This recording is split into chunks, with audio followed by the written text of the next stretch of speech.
बिस्मिल्लाहिर्रहमानिर्रहीम, अस्सलामु अलैकुम। उर्दू पॉइंट के प्रोग्राम न्यूज़ रूम में खुशामदीद। आपका मेज़बान रखशान मीर आपकी खिदमत में हाजिर है। पैनामा लीक्स, बहमास लीक्स और अब दुबई लीक्स, ना जाने पाकिस्तानियों के नाम किन किन लीक्स में सामने आएंगे। पाकिस्तान से तकरीबन 7,000 लोगों ने दुबई में 1100 अरब रुपए की जायदादें बनाई हैं, जिनमें लग्जरी अपार्टमेंट्स हैं, फ्लैट्स हैं और विलास हैं। इन 7,000 पाकिस्तानियों में top retired bureaucrats, retired generals, Pakistan से मीडिया मालिकान और बहुत से पार्लियामेंटेरियंस भी शामिल हैं। ये प्रॉपर्टीज़ दुबई के 12 पोश तरीन लोकेलिटीज़ में ख़रीदी गई हैं। और आप पाकिस्तान का कानून जानते हैं। सबसे पहले तो मैं ये, क्योंकि बड़ी इंटरेस्टिंग स्टोरी है, सबसे पहले तो आपको कानून पढ़कर सुनाता हूँ। The foreign assets declaration law कहता है कि any person who owns any movable or immovable properties not being foreign exchange in any country other than Pakistan shall declare before SBP, State Bank of Pakistan, its description and value and the income derived from it. Law shall apply to all citizens of Pakistan, any person employed in any capacity in foreign country और a wage earner residing in a foreign country. Pakistan का कानून कहता है कि कोई भी शख्स अगर इस तरह से बाहर जायदाद बनाता है तो वो स्टेट बैंक ऑफ पाकिस्तान में उसके डिस्क्रिप्शन यानी उसकी वजाहत जमा कराएगा, उससे क्या कमाना चाह रहा है और क्या कमा चुका है, तमाम मालूमात जो उससे रेवेन्यू जनरेट कर रहा है वो तमाम मालूमात स्टेट बैंक ऑफ पाकिस्तान को देगा।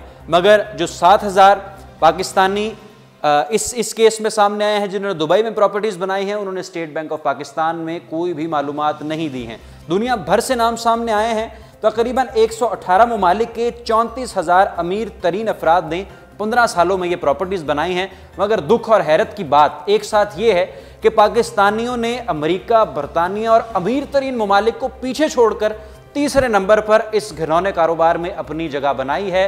और ये कल जो खबर सामने है निजी टेलीविज़न की जानिब से, उनके मुताबिक कि उन्होंने 1200 इन लोगों से रब्ता किया बजरिया टेलीफोन और SMS, जिनमें से सिर्फ 7, 8, 9, 10 ने उन्हें रिस्पॉन्ड किया, बाकी रिस्पॉन्ड करने से भी गए हैं। ये जो लोग हैं तकरीबन 7,000 के करीब जो लोग हैं, इन्होंने अब ज़रा देखें इनके जो लिस्ट है कहाँ कहाँ पर फ्लैट्स और अपार्टमेंट्स ख़रीदे हैं।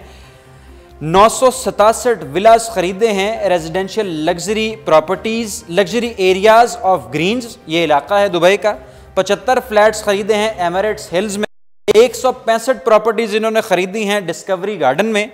और उसके साथ साथ 167 फ्लैट्स हैं जुमेरा आइलैंड्स में। 123 रेजिडेंशियल प्रॉपर्टीज़ हैं जुमेरा पार्क में। 245 प्लस फ्लैट्स हैं जुमेरा विलेज में। 10 प्रॉपर्टियाँ हैं पाम डायरा में।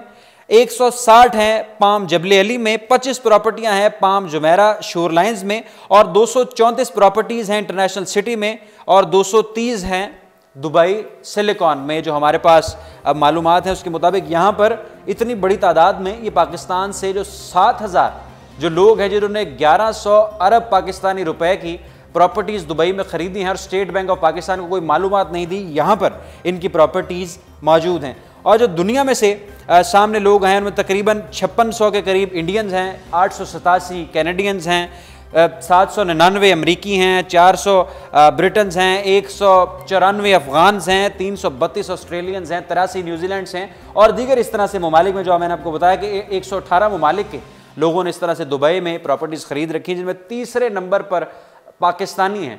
और पाकिस्तानियों ने कोई भी मालूमात स्टेट बैंक को नहीं फराहम की, ना ही किसी मुतल्लिका इदारे को, बल्कि ये पैसा जो है मुल्क से बाहर लेकर गए और वहाँ पर इन्वेस्ट किया।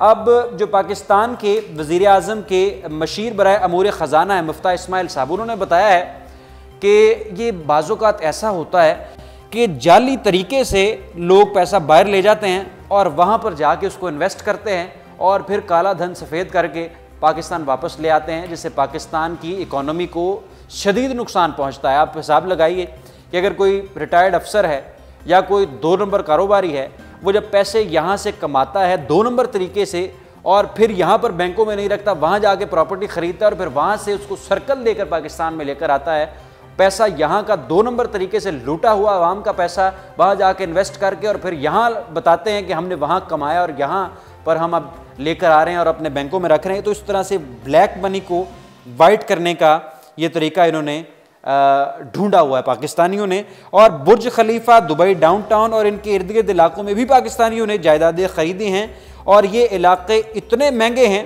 कि तहकीकात के मुताबिक दुबई के इन जो जायदादें हैं, जिन इलाकों की जो कम से कम मालियत है 10 लाख दिरहम से 1.5 करोड़ दिरहम यानी 3 करोड़ पाकिस्तानी रुपए से 45 करोड़ पाकिस्तानी रुपए तक है। 700 जायदादें ऐसी हैं जिनमें हर एक जायदाद की कीमत 1.5 करोड़ दिरहम यानी 45 करोड़ पाकिस्तानी रुपए से जायद है।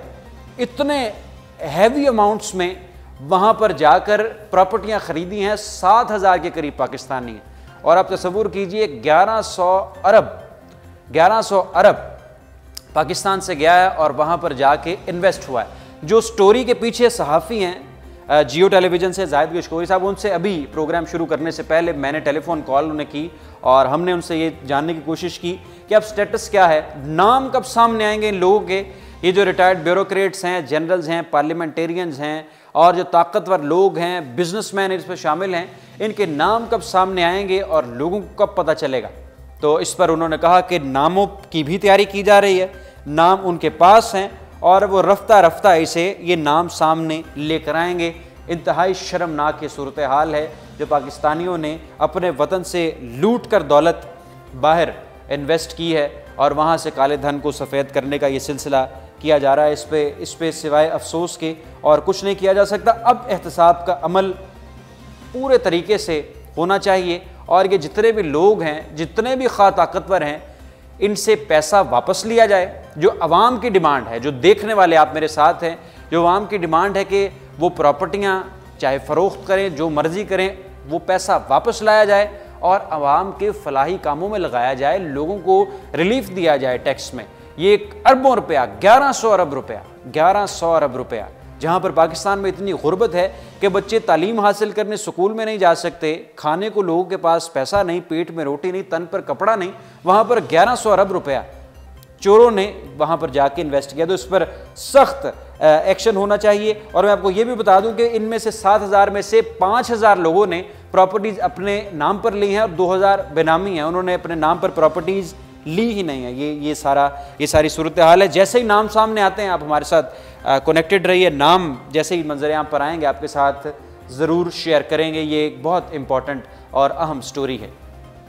अब दूसरे नंबर पर हमने बात करनी है अपने प्रोग्राम में अस्मा ज़्यादती और कत्ल केस। मर्दान की 4 साला कम सिन बच्ची अस्मा, जिसे अगवा किया गया जनवरी के दूसरे हफ्ते में और फिर उस मासूम परी की लाश खेतों से मिली।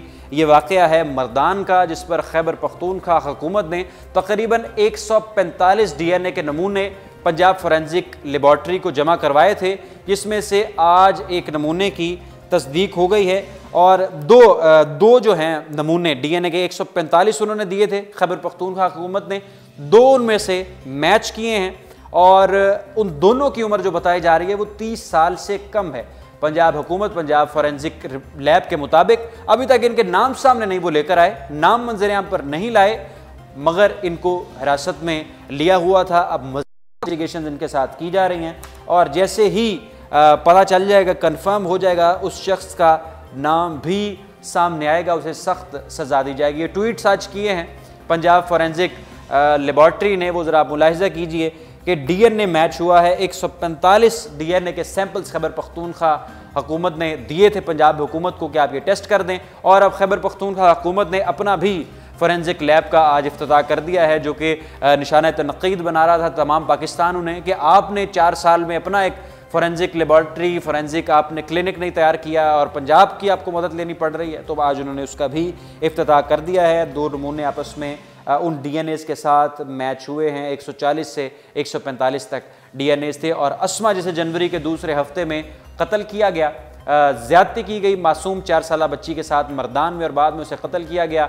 अब उसके केस में ये एक बड़ी पेशरफ्त है और ज़ैनब का कातिल और अस्मा का कातिल और जितने बच्चों के साथ ज़्यादती करने वाले लोग हैं, अब उनको इबरत का निशान बना देना चाहिए, उल्टा लटका देना चाहिए और ऐसी सज़ा देनी चाहिए कि ता क़यामत पाकिस्तान में कोई शख्स, कोई जानवर, कोई पाकिस्तान का शहरी ऐसा घिनौना कारोबार करते हुए, ऐसा घिनौना काम करते हुए 1000 मरतबा सोचे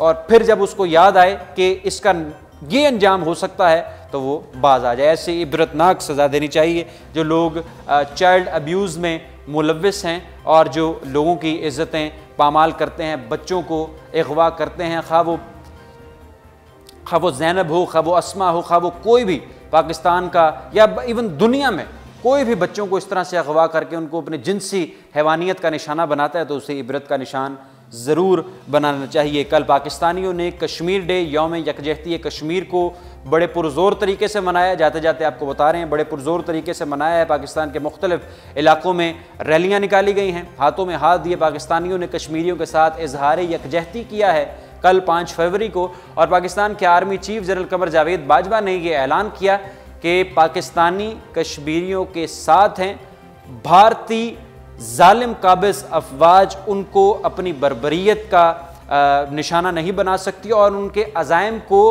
पस्त नहीं कर सकती। पाकिस्तानी कश्मीरियों के साथ खड़े हैं और साथ खड़े रहेंगे। वज़ीर आज़म शाहिद खान अब्बासी ने भी बड़ा स्ट्रॉन्ग मैसेज दिया है और कहा है कि खा वो पाकिस्तान में आमरीत का दौर हो, खा वो पाकिस्तान में सियासी हुक्मरानी का दौर हो, कश्मीर पॉलिसी पाकिस्तान की एक रही है और कश्मीर पॉलिसी अब हमारे खून का हिस्सा है। 5 फरवरी को ये वाज़ेह पैगाम दिया गया है पाकिस्तान की जानिब से। पाकिस्तानी कश्मीरियों के साथ हर दिन हर हाल में खड़े रहेंगे और तमाम पाकिस्तानियों का कल यही नारा था और आज भी सोशल मीडिया इससे भरा हुआ है। ट्विटर पर यही ट्रेंड चल रहा है आज भी कि कश्मीर बनेगा पाकिस्तान। ये थी आज की अहम खबरें, टॉप स्टोरीज जो हमने आपके साथ तफसीली तौर पर डिस्कस की हैं। अपने दोस्तों के साथ ज़रूर शेयर कीजिए। विजिट करते रहिए हमारी वेबसाइट UrduPoint.com। रखशान मीर को दीजिए इजाज़त। अल्लाह हाफ़िज़।